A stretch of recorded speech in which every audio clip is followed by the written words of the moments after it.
o início, Ele é o seu início, Ele é o alfa, Ele é o começo de todas as coisas.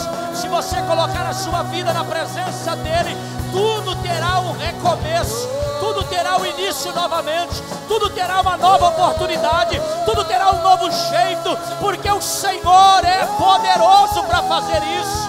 E nesta noite, diga a Ele: eu preciso de Ti, Senhor amado. Diga comigo: Alfa, Alfa e Ômega, início e o fim, tudo para mim, tudo para mim. Alfa e Ômega, início e o fim, tudo para mim, tudo para mim. És o Alfa e o Ômega, início e o fim, tudo para mim, tudo para mim.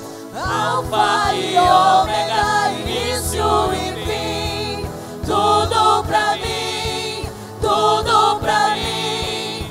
Alfa e Ômega, início e fim, tudo pra mim, tudo pra mim. Alfa e Ômega, início e fim, tudo pra mim, tudo pra mim. És o Alfa e Ômega, início e fim, és o ar que eu respiro, tudo pra mim. Tu és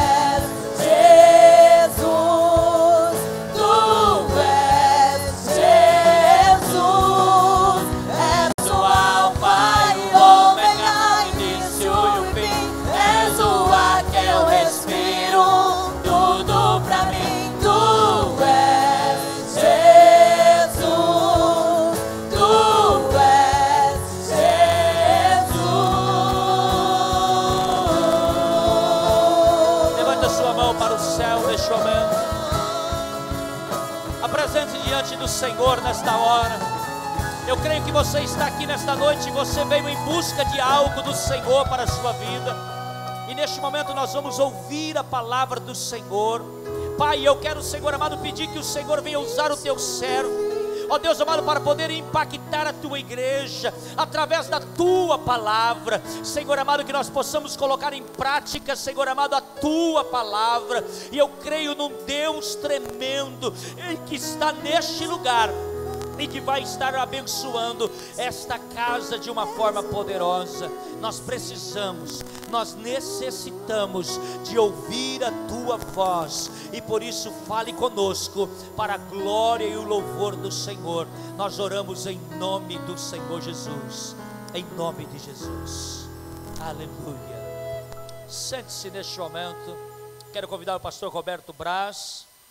Quantos aqui já conhecem o pastor Roberto Braz? Dê um sinal assim.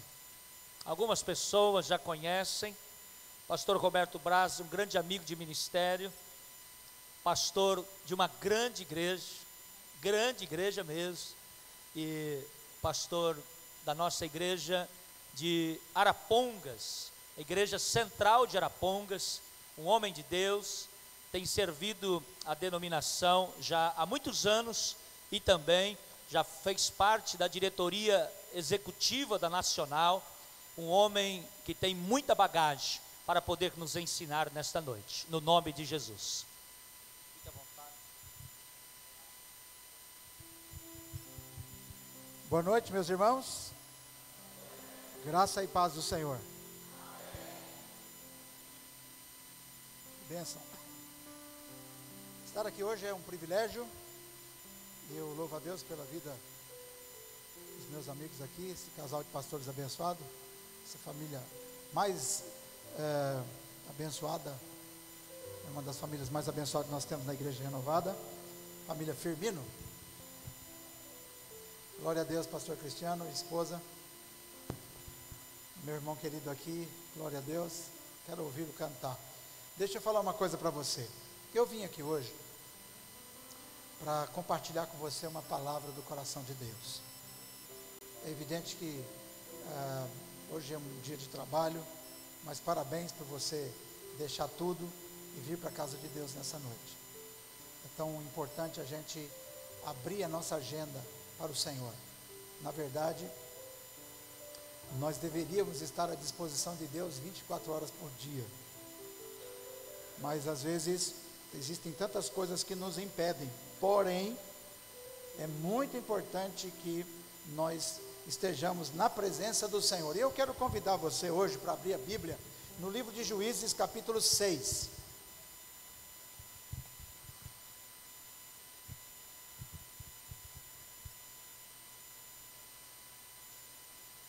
Livro de Juízes, capítulo 6.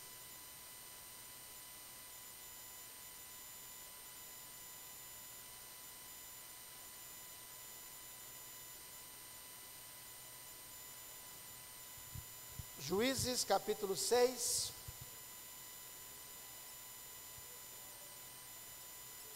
Se você puder ficar em pé para a gente ler a Bíblia, vamos ficar.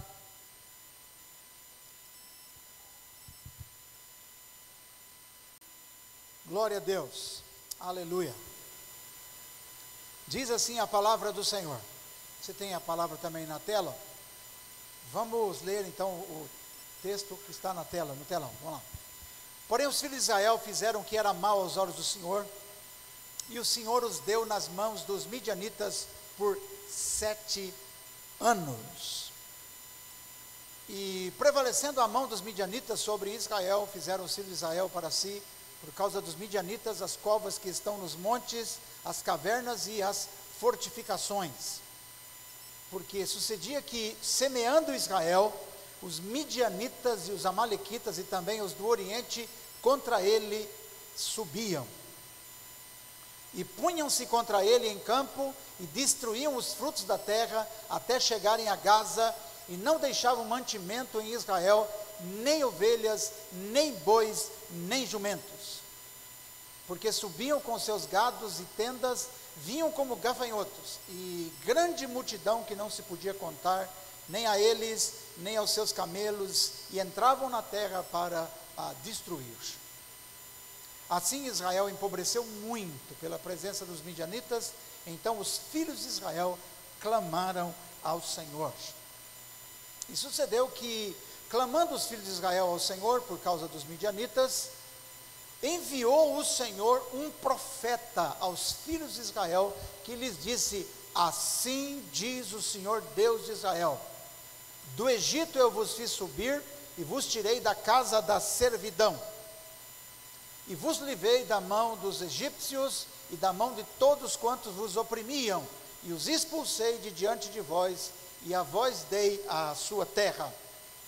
E vos disse: eu sou o Senhor vosso Deus. Não temais aos deuses dos amorreus, em cuja terra habitais, mas não destes ouvidos à minha voz. Então o anjo do Senhor veio e assentou-se debaixo do carvalho que está em Ofra, que pertencia a Joás, a Biesrita, e Gideão, seu filho, estava malhando trigo no lagar para o salvar dos midianitas. Então o anjo do Senhor lhe apareceu e lhe disse: o Senhor é contigo, varão valoroso, ou homem valoroso. Amém. Amém. Graças a Deus. Antes de você sentar, faça um exercício importante. Hoje eu quero que você profetize para você mesmo e você profetize na vida do seu irmão. Então fala para o irmão assim: aprenda a proteger as suas colheitas. A vida é uma constante semeadura e colheita. Você pode falar isso para a pessoa que está ao lado? Amém. Assentem-se, por favor. Irmãos, é muito bom estar aqui no norte do Paraná, aqui em Santa Fé, essa cidade bonita, e poder dizer a vocês, olhar para vocês e dizer que certamente eu estou diante de um povo trabalhador, um povo que luta, que guerreia pelo pão de cada dia, e enfim, pela família, e até espiritualmente posso dizer que vocês são guerreiros de Deus, são trabalhadores dessa seara tão linda e maravilhosa. O Senhor Jesus disse que a seara é grande e poucos são os ceifeiros, isto é, há uma plantação enorme, madura, mas poucos são aqueles que se dispõem a colher. Isto pode ser aplicado, evidentemente, à questão de nós ganharmos vidas para o Senhor, mas certamente isso pode ser ampliado para um sentido mais pleno de que grande é a possibilidade, ou é a realidade de que nós colhamos, porém são poucas pessoas que colhem, porque poucos estão dispostos a colher aquilo que está maduro. Amém? Alô, vocês estão me ouvindo ou não? No texto da Bíblia que nós lemos, tem uma história extraordinária. Por quê? A Bíblia aqui nos diz que Israel ofendeu a Deus.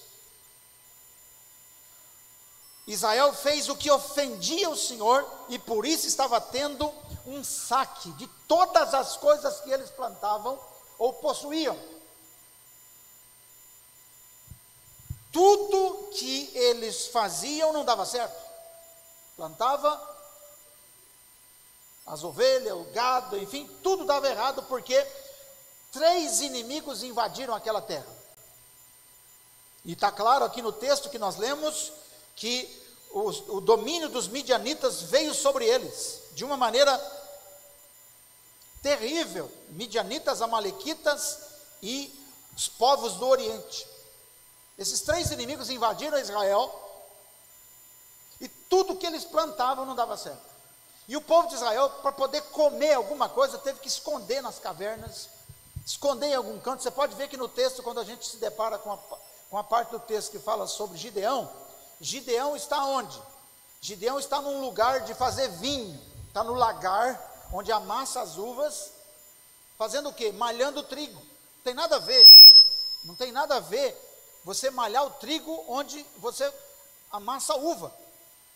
Por que ele está ali? Porque ele quer disfarçar, ele quer que ninguém o veja, que ninguém saiba que ele está ali colhendo ou preparando o seu trigo para fazer o alimento da sua casa. O problema era grave, muito grave, irmãos. E isso é muito sério. Agora, o que eu posso dizer para vocês nessa noite? Tudo que Israel está vivendo é por causa da desobediência. Tem uma coisa que nós brasileiros aprendemos a relativizar, que é a desobediência. Nós temos a cultura do jeitinho. Isso é uma tragédia para nós. Politicamente, você está vendo aí o país, a draga que nós estamos, não é? Onde eu estava ouvindo agora no rádio, vindo para cá, no Brasil tem a tal da imunidade parlamentar e além de você tem ainda o foro privilegiado. 50 mil pessoas são julgadas por tribunais lá em cima. Por que isso? E evidentemente para julgar um sujeito dentro de um tribunal que recebe os recursos de todos os processos do Brasil inteiro. Então o juiz de tribunal, seja ele no tribunal regional, no tribunal estadual ou no STJ ou no STF, ele tem uma montanha de processos. Você já experimentou visitar algum juiz? Os juízes que eu visitei, todos eles têm uma montanha de processos em cima da mesa. Ainda que agora todos estão sendo digitalizados, ou já foi em alguns lugares. Está fácil, está tudo no sistema. Mas, irmãos, o problema é que nós estamos com um grave problema. Trabalha assim. Você sabia que o brasileiro trabalha até o mês de maio para pagar imposto? Tudo que você ganha de 1º de janeiro até o último dia de maio, você paga imposto. Você deixa de imposto.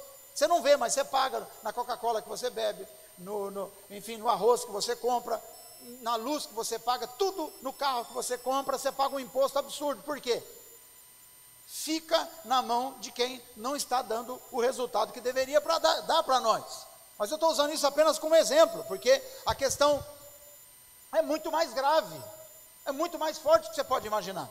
E esse texto fala que Israel está passando pelo que está passando por causa da desobediência, isto é, eles ofenderam a Deus. E eu venho aqui hoje como um profeta de Deus para dizer para você que você precisa abrir os seus olhos, abrir os seus ouvidos para ouvir a voz de Deus. Porque eu não tenho dúvida que, como gente boa que você é, e alguém que está aqui buscando a Deus, você quer prosperar na vida, você quer vencer na vida, e você quer sair dessa terra abençoado e partir para a glória eterna com o Senhor. Porque o Senhor Jesus disse, quando os discípulos preocupados com a doutrina dura que Jesus estava pregando, com os princípios sérios que ele pregava, os discípulos disseram: Senhor, nós deixamos tudo para andar com o Senhor. E muita gente estava indo embora, né? O que nós vamos ganhar com isso? Jesus disse: 100 vezes mais aqui na terra e a vida eterna. Quem quer 100 vezes mais aqui? E ainda a vida eterna? Aleluia! Eu quero. Agora, qual a primeira coisa que eu preciso fazer então? Porque o nosso tema aqui hoje é proteger a colheita. Proteger a nossa colheita. A colheita, nós podemos dizer aqui, que é tudo aquilo que é bom na vida. Na vida familiar, na vida conjugal, na vida pessoal, na vida financeira, na vida social e na vida da igreja, na vida ministerial. Pastor, o que nós precisamos fazer? Como é que nós podemos proteger a colheita que Deus tem para nós? Porque Jesus disse: a seara é grande e poucos são os ceifeiros. E aqui o texto é claro, Israel está padecendo exatamente por isso. Qual a primeira coisa que eu devo fazer para proteger a minha colheita? Primeira coisa, proteja a sua colheita não quebrando princípios da palavra de Deus. Fala para o seu irmão, você não pode quebrar princípio. A única maneira que você tem para o começo, para você proteger a sua colheita, proteger a bênção de Deus, proteger aquilo que Deus tem para você, é não quebrar princípio. Ah não, pastor, mas a gente vive no tempo da graça, Jesus já fez tudo por nós, agora tudo tranquilo, né? Tem até uma doutrina aí que eu estou chamando de neocalvinismo, né? Muita gente chama de os neocalvinistas, que está aí dando uma canseira tremenda para a gente, né? Uma canseira, porque esse pessoal é o seguinte: todo aquele que invocar o nome do Senhor será salvo e bola para frente. Pode fazer o que quiser que não tem problema, está salvo, se é predestinado, está salvo. E aí tem várias versões desse tipo de coisa, não é? Mas o problema é que as pessoas estão escondendo seus pecados atrás de uma teologia ou de uma filosofia teológica, seja lá o que for, e não estão levando a sério os princípios da palavra de Deus. Faço minhas as palavras do apóstolo Paulo: já estou crucificado com Cristo, não vivo mais eu, mas Cristo vive em mim. E a fé que eu vivo na fé do Filho de Deus agora. Paulo também ensinou: sede meus imitadores como eu sou de Cristo. Então não tem licença para pecar. Fala para o seu irmão, você não tem licença para pecar. Pode dizer aí, pode profetizar, não tem licença para pecar. Eu acho que tem um filme chamado Licença para Matar, né? Mas ele não tem licença para pecar. Não temos licença para pecar, meus irmãos. Isso é muito sério. Então, os princípios divinos, eles nos beneficiam. Eles trazem bênçãos sem medidas para a nossa vida. Aleluia! Que coisa maravilhosa, irmãos, é obedecer princípios da palavra de Deus. Eu tenho prazer em obedecer princípios. É a coisa mais horrível da minha vida é quando eu desobedeço um princípio. E eu sei que isso tem consequência, isso é muito interessante, não é? Aleluia! Olha que coisa maravilhosa a questão dos princípios da Bíblia, para você ver a recompensa. Salmo 41.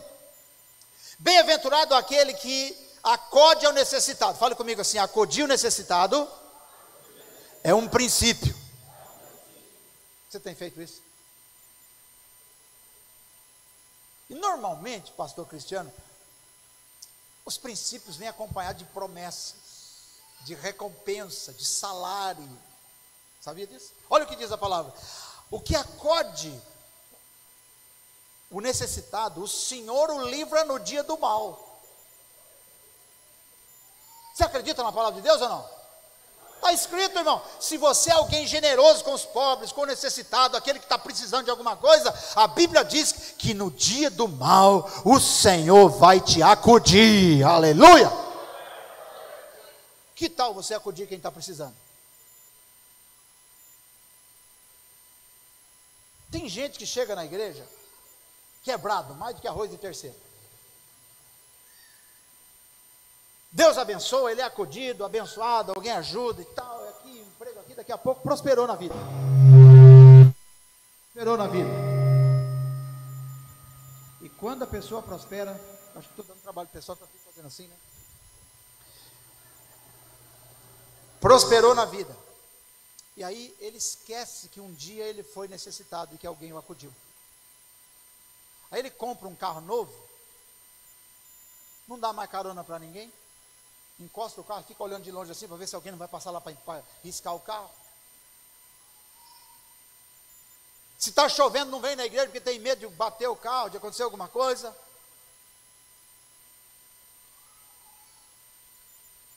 Quando morava numa tapera velha, orava para as pessoas ir visitar. Agora está morando numa casinha melhor, tem móveis melhor, etc. Não abre a porta para ninguém entrar lá. Atende no portão. Meu irmão e minha irmã, sabe por que Israel estava com problema aqui? Porque quebrou princípios. E aqui é claro que o princípio que Israel quebrou é que ele se misturou com os pagãos, desobedeceu a palavra de Deus, adorou outros deuses, não obedeceu ao Senhor, não fez o que o Senhor tinha mandado fazer. E por isso que Deus então permitiu que os midianitas, os amalequitas e os povos do Oriente invadissem aquela terra e colhiam tudo, levavam tudo, quebravam, destruíam tudo que eles plantavam, tudo que eles tinham de bom.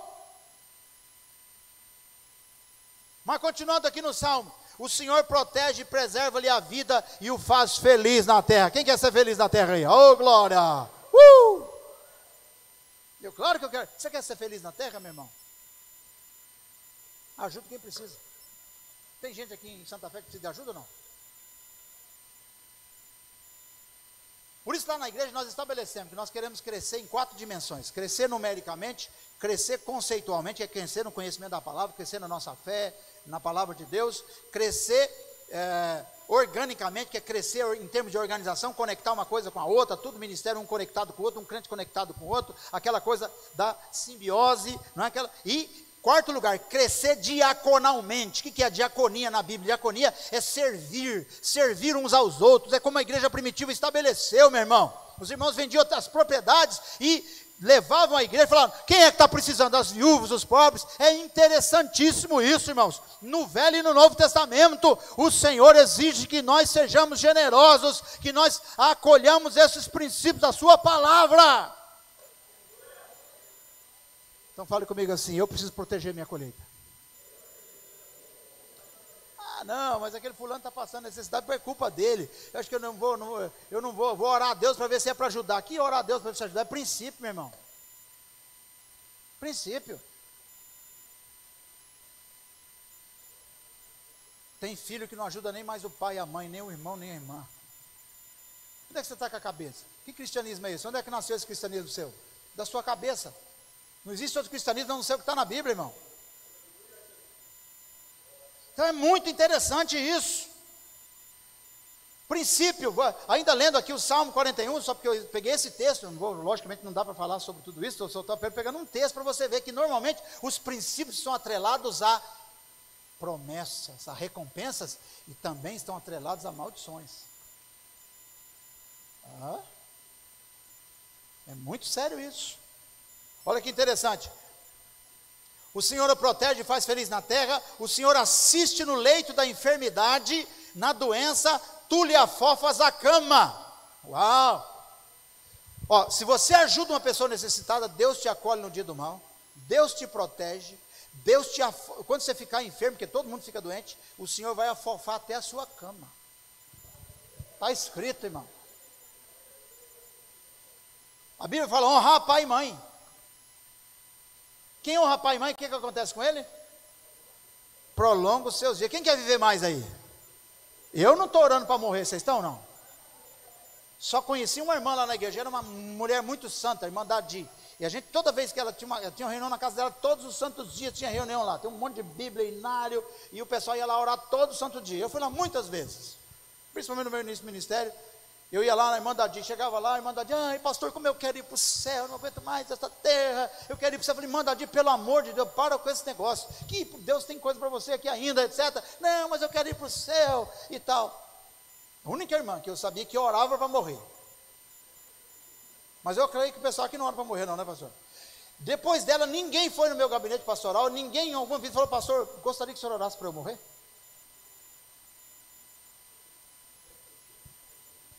Então você quer viver mais? Honre as pessoas, honre pai e mãe.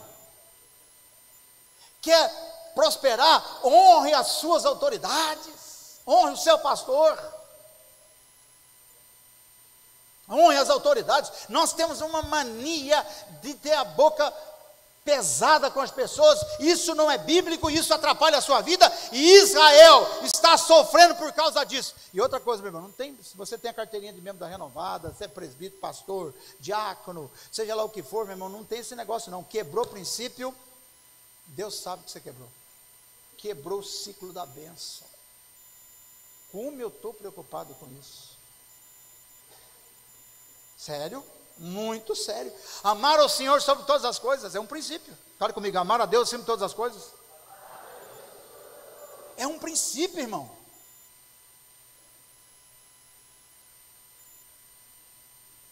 Será que nós amamos a Deus acima de todas as coisas? Ou nós amamos mais as coisas que a Deus? Fico feliz por você estar aqui na quarta-feira. Você podia muito falar assim, não, quarta-feira não, pastor, domingo tá bom, quarta eu não vou não, porque já pensou? Quarta, aí tem um negócio de ensaio, não sei do que, aí tem não sei lá mais o que eu vou, tem lá uma reunião na casa, tem isso, tem aquilo, pastor. Não aguenta esse negócio não, muita exigência essa igreja. Mas a Bíblia ensina que é um mandamento com princípio, um mandamento com promessa também, você amar ao Senhor, acima de todas as coisas, o próximo como a ti mesmo. Já falamos do próximo aqui, questão da generosidade. Então é importante que você entenda que a graça de Deus vai vir sobre você. Então, outra coisa que você precisa fazer, renuncie às iniquidades. Não quebre o princípio. Irmão, nós temos um problema muito sério com isso. Por exemplo, as pessoas têm muito problema com licenciosidade sexual, por exemplo. Tome cuidado com isso. Quando você desobedece, sempre tem uma consequência. O pastor Luciano Subirá, eu ouvi ele falando isso há uns 20 anos atrás, ele fala isso até hoje. E quando a pessoa peca, em qualquer área da vida, sabe o que ela faz? Ela diminui a possibilidade de bênção que ela ia ter no futuro. Por exemplo, se Deus tinha uma coisa maravilhosa para você, quando você vai pecando, você vai encurtando, você vai encurtando, você vai encurtando. Sabia disso? É exatamente isso, é bíblico isso. Então, proteja, fale comigo assim, proteger a minha colheita. Então, não quebre princípios, dizimar, ofertar. Não precisa nem falar, né? Nós não temos licença, irmãos, para quebrar qualquer dos princípios da palavra de Deus. Então, não seja vaidoso, é outro princípio. Tem muita vaidade, não é? Quando eu digo vaidade, não estou falando em investimento, mas eu estou falando em questão de espírito mesmo. As pessoas orgulhosas, soberbas. Isso desagrada ao Senhor, isso não coaduna com a fé cristã. Será que já dá para perceber que muita coisa você não está vivendo porque você quebrou o princípio? Está ligado, irmão? Seríssimo, não é? Segundo lugar, como eu posso proteger a minha colheita, conforme esse texto que nós lemos aqui de Juízes capítulo 6. Proteja a sua colheita clamando pela intervenção divina. Fala comigo, clamar a intervenção divina. Bom, o Senhor estava ofendido com eles, e por isso eles estavam passando por essa crise terrível, 7 anos na mão dos midianitas, dos amalequitas, dos povos do Oriente. Então, nesse momento de agrúria, de tristeza, de aflição, a Bíblia diz que eles clamaram ao Senhor, eles pediram intervenção divina. Talvez você fale, pastor, é o que eu preciso, porque no meu caso só Deus. Se eu começar a plantar agora, eu vou colher daqui uns 50 anos. Então eu preciso de milagre. Deus faz milagres. A Bíblia diz que eles clamaram ao Senhor, está escrito aqui, você leu comigo, Eles clamaram ao Senhor, e o Senhor fez o quê? Enviou um profeta para falar com eles. Deus respondeu o clamor. Por que nós estamos aqui nessa quarta-feira? Para clamar ao Senhor. Lá na igreja agora nós estamos numa campanha de 40 dias de jejum. 40 dias de jejum. Estamos lá em casa inventando como é que a gente vai comer nesses 40 dias, para poder sobreviver, porque é jejum agora. Por que isso? Porque eu quero clamar a Deus, nós estamos clamando ao Senhor, é clamar ao Senhor, é clamar socorro de Deus, é clamar bênção de Deus. Deus tem misericórdia, nos perdoa, Deus tem misericórdia, nos ajuda, nos socorre, intervém aqui, intervém lá, intervém acolá. Oh Deus, quanta coisa nós precisamos, eu não sei vocês, mas eu preciso demais da graça de Deus, eu preciso demais da intervenção divina, eu estou ávido, eu estou com fome, eu preciso de Deus na minha vida, que Ele intervenha e mude as coisas, meu irmão. Se está tudo bem com você, não quer fazer nada, beleza, amém, irmão. Você veio só passear hoje à noite aqui, tá bem? Deus abençoe. Prazer em conhecê-lo, conhecê-la. Mas eu vim para clamar ao Senhor. Eu vim para pedir intervenção do meu Deus. Eu quero a intervenção dele na minha vida. Aleluia. Sabe por que nós precisamos de clamar, irmão, pela intervenção divina? Porque a gente não pode ignorar a natureza espiritual da vida. E o apóstolo João disse que se nós falarmos que nós não pecamos, nós somos mentirosos. Por mais que a gente vigie, ainda a gente falha. E a falha atrai uma consequência, que precisa da manifestação da graça de Deus, da misericórdia do Senhor. O que significa a palavra misericórdia na Bíblia? Não, a palavra hebraica lá, hesed, o que é? Misericórdia, na verdade, é o coração de Deus atentar para a nossa miséria. Porque nós somos miseráveis. Paulo disse em Romanos capítulo 7, miserável homem que sou, quem me livrará desse corpo de morte? E ele chega dizendo assim no capítulo 7, o que eu quero eu não faço, o que eu não quero eu acabo fazendo. E ele termina o capítulo dizendo, sou miserável, e ele está dizendo, Senhor, eu preciso da tua graça, intervém na minha vida. Você precisa da graça de Deus aí, não? Irmão, não tem outro jeito, vai para o jejum, vai para a oração, meu irmão, vai para o seu quartinho lá de oração, seu banheirinho de oração, seu sofazinho de oração, sua cama, seu travesseiro de oração, e vai para a presença de Deus, e fala, Deus intervém, me segura, me ajuda, aleluia, e você vai ver Deus intervir na sua vida. Oh meu Deus, tem misericórdia de nós. Terceiro, estou enxergando bem o relógio lá no fundo. Terceira coisa, proteja a sua colheita perseverando, ou preservando, na verdade, a sua visão e fervor espiritual. Fale comigo, preservar a visão e o fervor espiritual. Irmão, tudo que o diabo quer é roubar a sua visão espiritual, roubar a sua fome de Deus.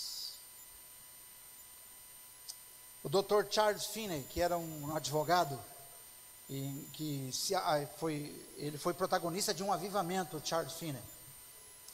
E ele conta, né, na sua história, você pode ler a biografia dele, que quando ele percebia que ele estava perdendo o fervor, sabe o que ele fazia? Ele se fechava no escritório e só saía depois de ter certeza que estava cheio do Espírito Santo.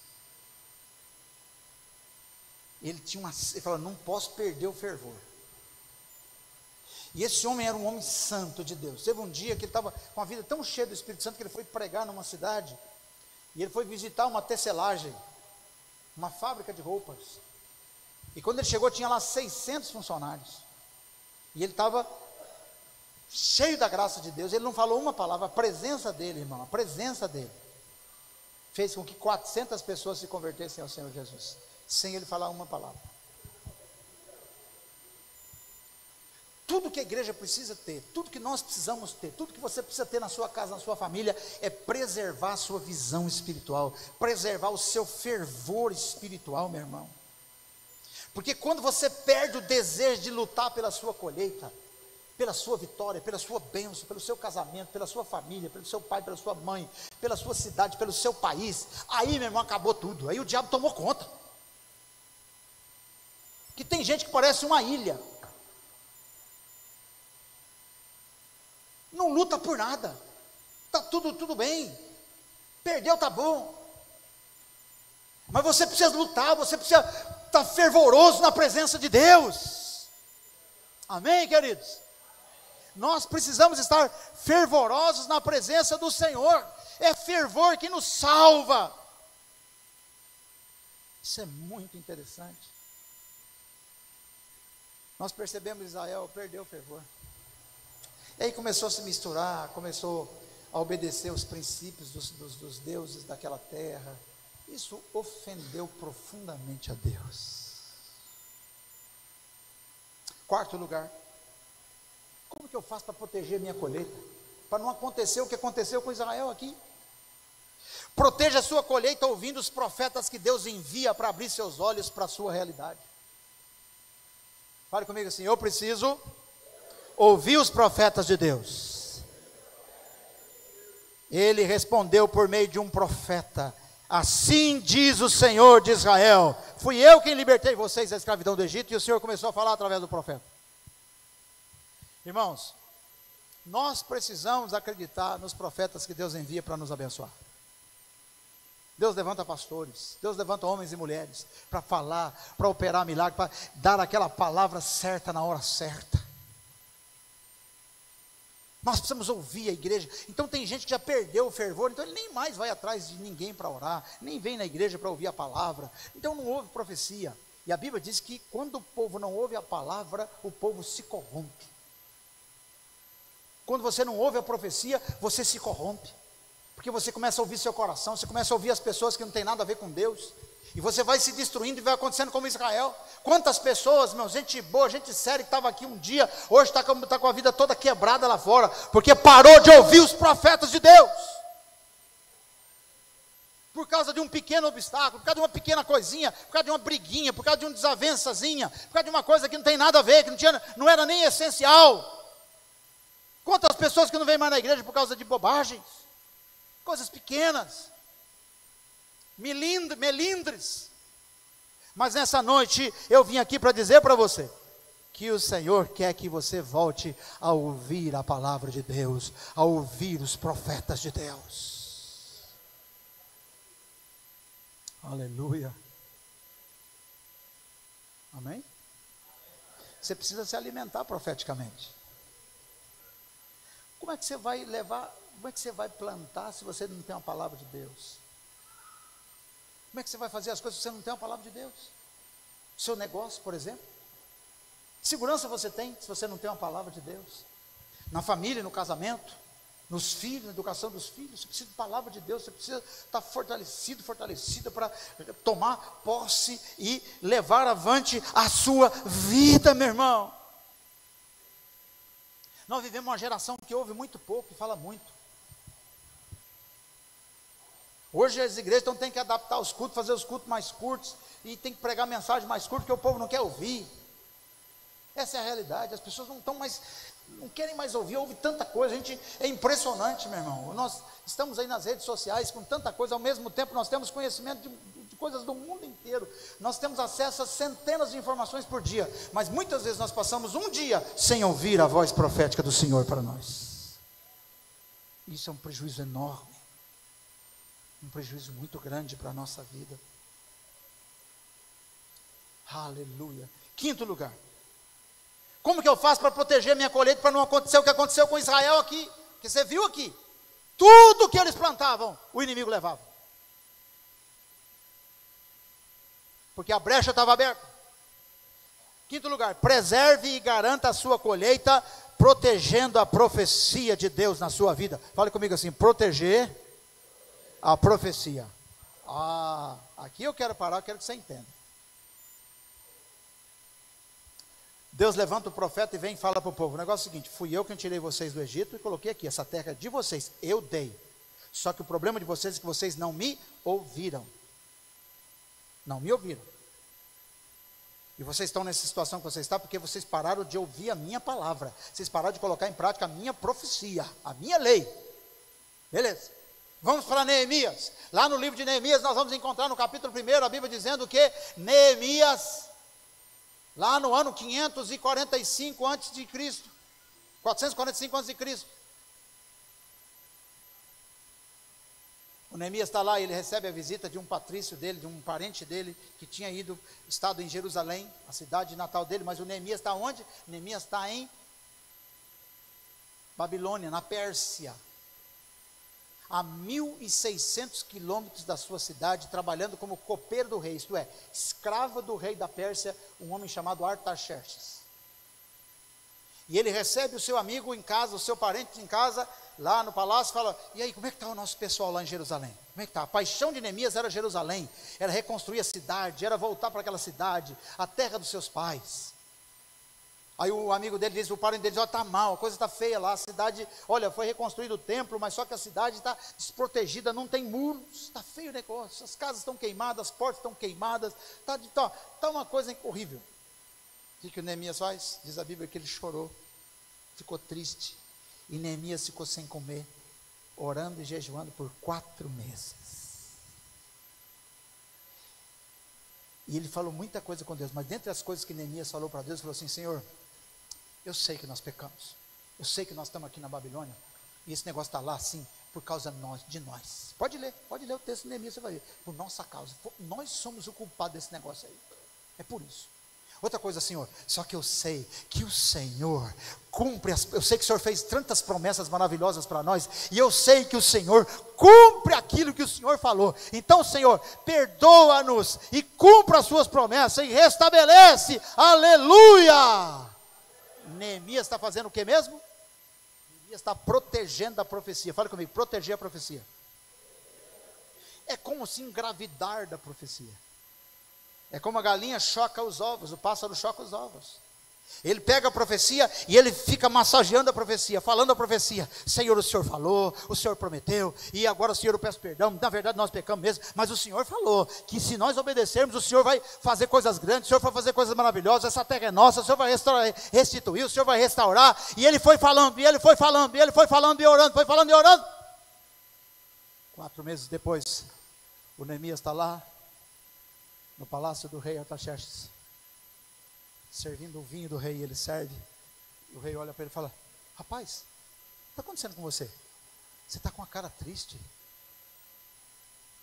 O Neemias estava se esforçando para ficar feliz, para ficar alegre, mas ele não estava alegre, ele estava em jejum, em oração, estava orando pela sua cidade. Ele falou: o que está acontecendo com você?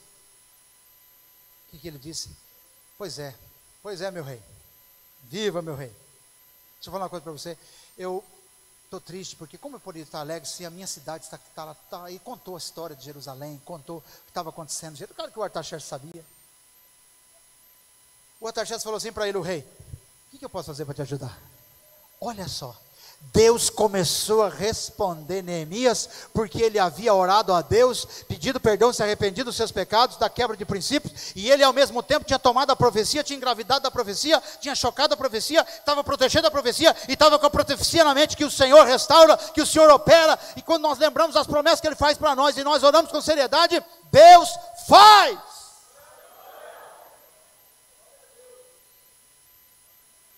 E naquele momento, quando Neemias está falando com o rei, ele faz uma oração silenciosa: Deus, me ajuda, me orienta, para eu falar as coisas certas para o rei. E ele falou ao rei o seguinte, o rei falou: então o senhor está dizendo que o senhor quer me ajudar? É, eu quero te ajudar. O que você precisa? O que você precisa? Rei, é o seguinte, eu preciso ir para lá, eu preciso reconstruir os muros da minha cidade. Tudo bem, mas para você ir lá, o que você precisa? O rei falou: vamos fazer o seguinte então, eu vou te dar um exército, eu vou te dar os vistos para você passar pelos países onde você tem que passar. E Neemias falou: não dá também para você arrumar. O seguinte, a gente vai precisar de madeira para reconstruir as portas de Jerusalém, vamos precisar de material. O senhor não pode ordenar o pessoal para a gente levar também? Irmãos, e o rei deu madeira, deu tudo que ele precisava, deu o exército, madeira, e ele foi para Jerusalém, numa viagem de 3 meses de duração, e ele chegou lá, e em poucos dias ele reconstruiu todos os muros de Jerusalém. Sabe por quê? Sabe como ele fez isso? Primeira coisa que ele fez então foi fazer o quê? Chocou a profecia, engravidou-se da profecia, tomou posse da profecia. Agora, a crentaiada hoje em dia, o pessoal não conhece a Bíblia, rapaz. Não sabe nem que Deus faz promessa. Como é que é mesmo? Não estou nem sabendo como é que é. Não ouve o profeta, não ouve o pastor, não ouve o presbítero, não ouve a irmã, não ouve ninguém, não lê Bíblia, não lê nada, não tem palavra nenhuma, está vaziozão, vaziozinha. Lá está vazia. Glória a Deus, porque Neemias conhecia a história do seu povo, e conhecia a palavra de Deus, e conhecia as promessas de Deus. E você, sabe quais são as promessas que Deus tem para a sua vida?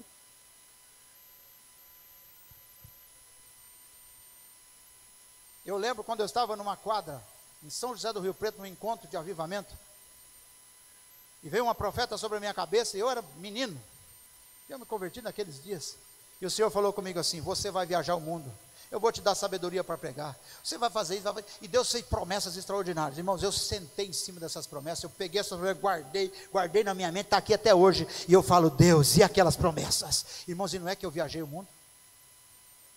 Não é que Deus fez tudo o que Ele falou que eu ia fazer? E está fazendo e vai fazer muito mais, e eu continuo profetizando, eu continuo dizendo: sim, Senhor, mais.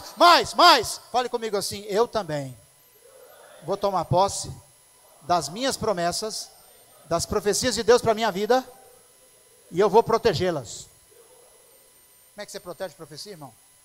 Você cumpre o princípio, você pega, guarda na mente e começa a praticar a palavra de Deus, e começa a dizer: Senhor, eu tenho essa promessa, eu tomo posse da promessa, eu tomo posse da promessa. Lembra do profeta Elias? O Senhor vem e fala para ele: é assim, meu filho, a minha palavra é assim, quando você cumpre, bênção, quando você não cumpre, maldição. Não vai chover. Vai lá e fala para o rei Acabe que não vai chover.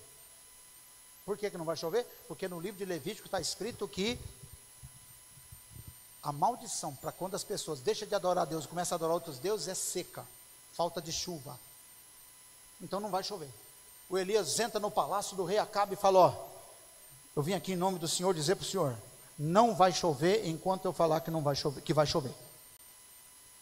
E o Elias sai de lá. 2 anos e meio depois, ele sabia, ele tinha a palavra, ele tinha a profecia, ele sabia que aquele negócio da seca não era eterno, porque Samaria estava sofrendo, o povo estava sofrendo a minga, Israel inteira, a nação de Israel, no caso ali, as 10 tribos, né, cuja capital era Samaria, estava sofrendo, estava feio o negócio. As mulheres já estavam até fazendo o que mesmo?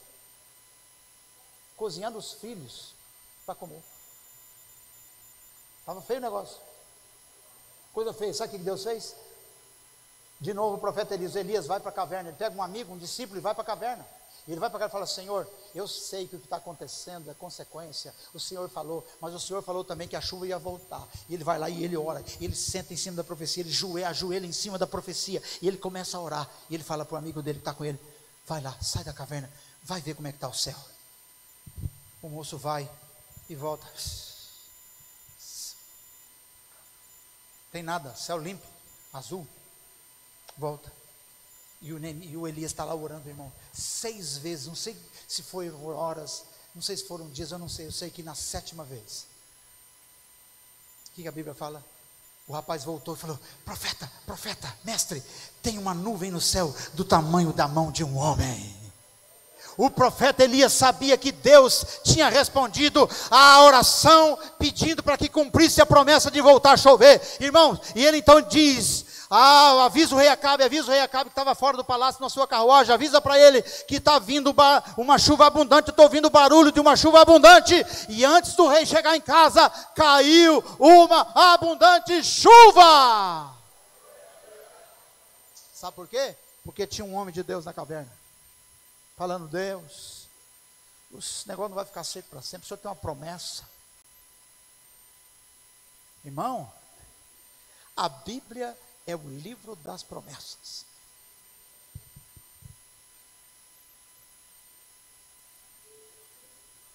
Acho que você deve estar pensando assim: eu tenho que estudar mais, eu tenho que ouvir mais os profetas de Deus, eu tenho que me debruçar mais, para que eu tome conhecimento daquilo que Deus tem para mim. Aleluia.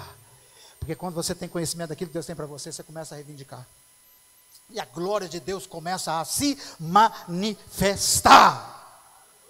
Aleluia. Então é dia de você fazer isso. Deus fez isso com o Gideão. O que o Senhor disse para Gideão? Homem valente, o Senhor está com você, varão valoroso. Eu sou um pobre, eu sou o menor da minha tribo. Você percebeu como é que o Gideão estava? Para baixo. Irmãos, quando nós estamos abalados pelas circunstâncias, pelas derrotas, pelas perdas, é assim mesmo que a gente fica.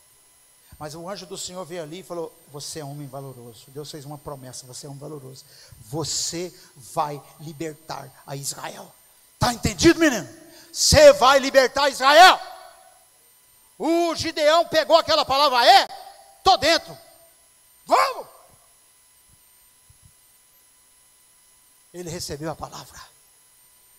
E primeiro ele agrega 30 mil pessoas, 30 mil soldados. Depois vai baixando, e ele fica com 300. E com aqueles 300, ele, debaixo de uma promessa de Deus, debaixo de uma profecia do anjo do Senhor que aparecer a ele, ele liberta Israel, aleluia, e se torna o governo de Israel. Você percebeu, irmão? Estão percebendo o poder que tem uma palavra de Deus no nosso coração. Quando a gente pega a palavra, coloca aqui e vamos. E vamos. Não tem diabo que te pare, meu irmão. As portas do inferno não prevalecerão contra você. Quando você tem uma palavra de Deus na sua mão, como homem, como pai, como marido, como esposa. Aleluia! Pode demorar um dia, uma semana, um mês, um ano, 10 anos, não sei. Lembra quando Deus chamou Abraão para viver pela fé, para viver por uma palavra? Deus disse a Abraão: sai da tua terra, vai para uma terra que eu vou te mostrar, você vai ser rico, isto é, vou dar um grande salário para você, você vai ser pai de multidões. Abraão não podia ter filho, tinha 75 anos de idade. A mulher tinha 65. Que coisa horrorosa, terrível. A mulher era estéril, doente, o ventre dela era doente, não podia ter filho. E Abraão andou com o Senhor por muitos anos. Quando Abraão tinha quantos anos que Deus deu o filho para ele? 100 anos, 99 anos. Abraão pegou a palavra, pegou a profecia e falou: é minha, eu creio. E teve hora que ele duvidou, e é como a gente, teve hora, mas ele foi firme, e Deus cumpriu a promessa. Se você não voltar atrás, Deus vai cumprir. Aleluia! Lembra de Noé? Deus disse: Noé, eu estou bravo com esse povo, a desobediência deles está me matando, isso está me deixando irado, e eu vou acabar com esse povo. Vou mandar o dilúvio, certo? Mas eu achei graça no seu coração, gostei de você. Você é um homem temente a Deus, você está me temendo. Então é o seguinte: você vai construir uma arca e eu vou mandar um dilúvio, mas você vai ter uma arca para se salvar, a arca da salvação. E o Noé começa a construir a arca. Na época não chovia, era diferente. Irmãos, quantas vezes Deus precisou falar com Noé? Uma só. Fale comigo, uma só vez. Quantos anos Noé demorou para construir a arca? 100 anos, mais de 100 anos. Entendeu? Mais de 100 anos, 120 anos. Irmão, e tem, Deus falou comigo, mas acho que Deus esqueceu de mim, viu? Que esqueceu coisíssima nenhuma. Você que não deve esquecer o que Deus te falou. Por que Deus tem que ficar repetindo todo dia a mesma coisa que Ele já falou? Se Ele quiser confirmar, glória a Deus, às vezes Deus confirma. Mas às vezes não. Noé não precisou falar duas vezes, falou uma vez só. Ele creu, tomou posse, guardou a profecia e começou a trabalhar em direção à profecia. E Deus cumpriu a profecia e ele foi salvo e toda a sua casa.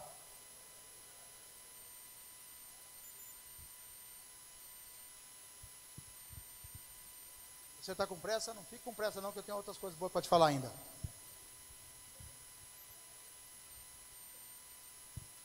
Fale comigo assim, sexto lugar: proteja a sua colheita aplicando o princípio da semeadura. Irmão, ninguém pode esperar colher aquilo que não plantou, tá certo ou não? Você não pode esperar isso. Tem que colher, tem que fazer. Você colhe aquilo que você realmente planta. Muitos de nós não temos conquistado mais porque a gente não planta. Oração de 2 minutos por semana. Como é que vai ter poder de Deus na vida? Não tem como, irmão. Você levanta a mão, o diabo dá risada.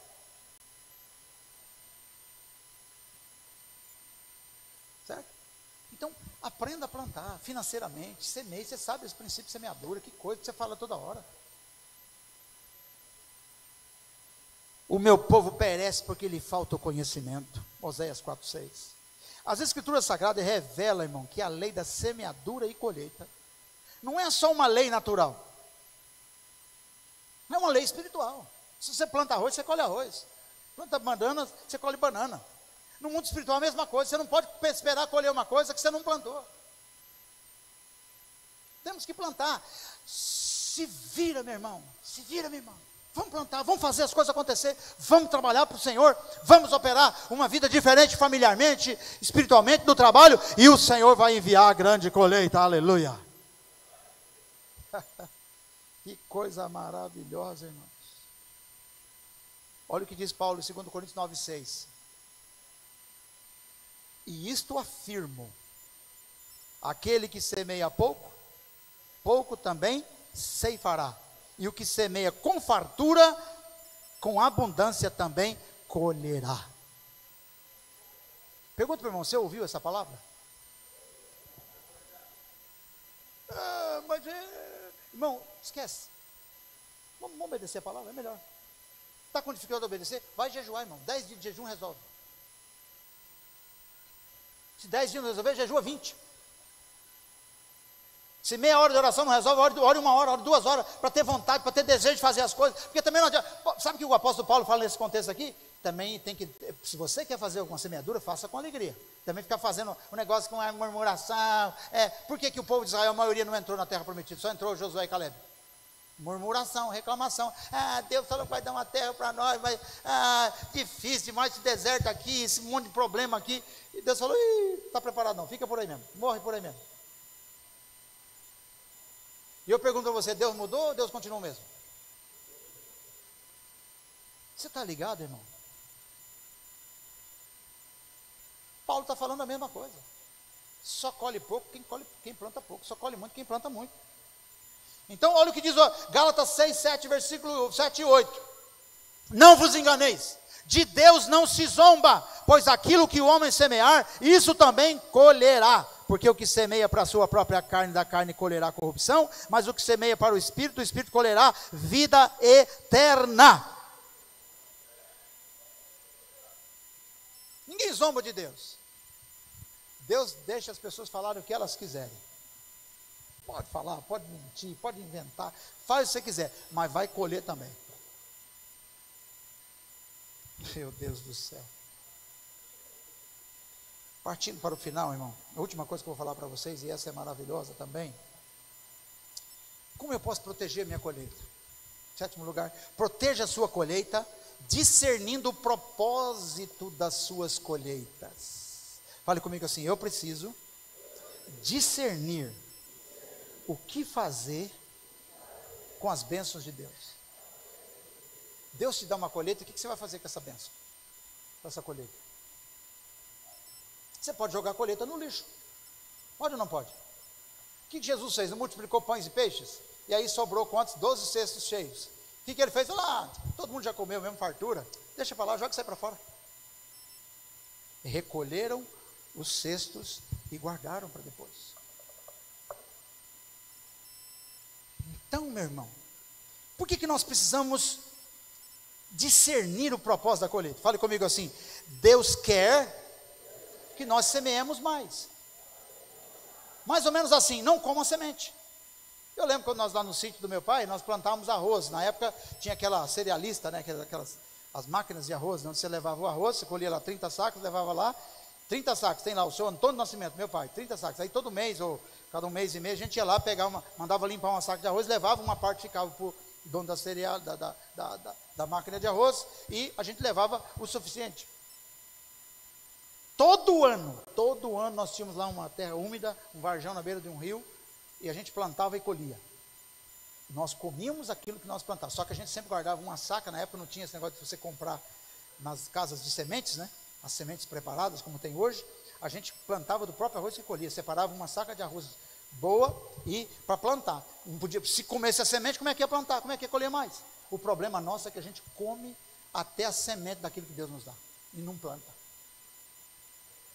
Gente avarenta, irmão. come até o caroço, né? Esse é que é o nosso problema.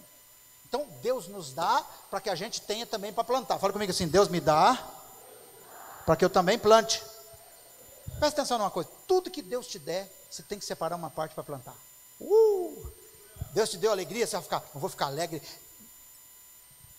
longe dos irmãos, porque eu não quero que ninguém saiba, porque se souberem vão querer pegar um pedaço. Mas é isso que Deus quer. Alegre-se com os que se alegram, chorem com os que choram. Uau! Mas a palavra de Deus é perfeita, irmão, o caminho de Deus é perfeito. Então você tem que semear daquilo que você tem de bom. Tem que testemunhar daquilo que você tem de bom, sua alegria, sua saúde, sua vida. Então você, suas finanças, você tem que semear. Que negócio é esse? Quem te falou que você tem que ficar com esse negócio guardado para você? As 7 chaves. Sua profissão, Deus, você é médico. Mas você não atende uma pessoa de graça. Que absurdo.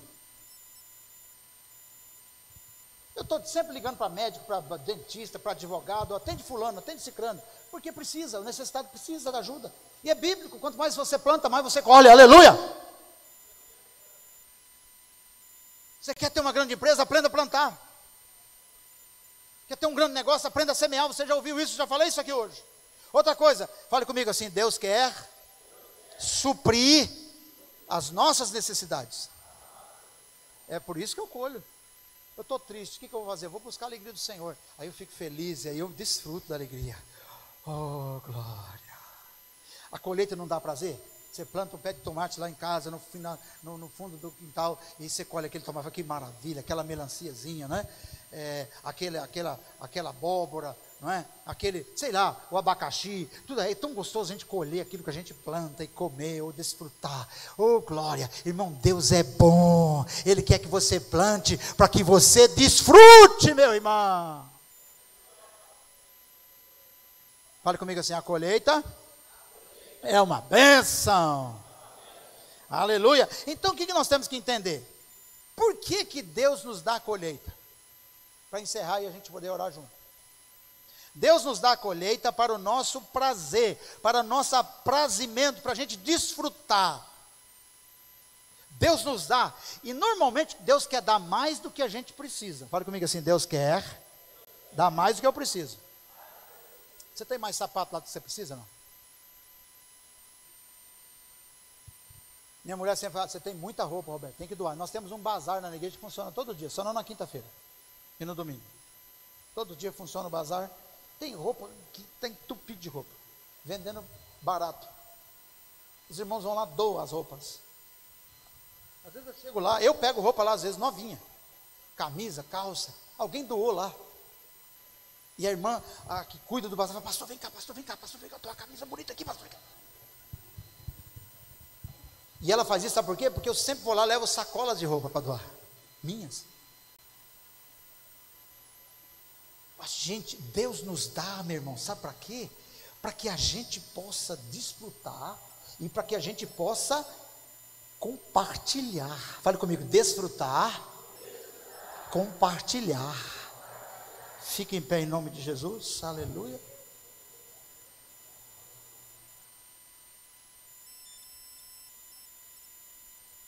Isso é maravilhoso, irmão. Fale comigo, repartir.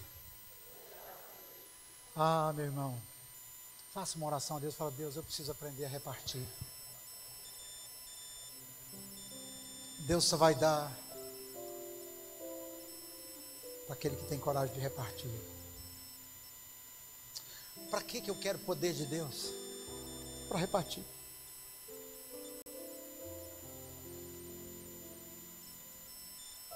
Enquanto tem vaso, o azeite está jorrando. Enquanto tem gente para servir, Deus está me dando poder. Quanto maior a igreja, quanto maior a cidade, quanto maior o teu sonho de repartir, Deus vai te dar. Agora, vigie, porque às vezes Deus tem dado e você tem se negado a repartir. Comece dando um sorriso, um abraço. Tem gente que assiste a última oração do culto de costa. Chega de ré e sai de ré. Para não ver ninguém, para não abraçar ninguém. Não, vamos buscar a bênção de Deus, quero nem saber de ninguém, não. Para com isso, irmão. Deus abençoa desde as pequenas coisas. Comece a repartir. Bom dia. Às vezes você está com uma luta tremenda, tem que ser como a Sunamita. Como você vai? O filho está morto. O que ela fala? Vai tudo bem.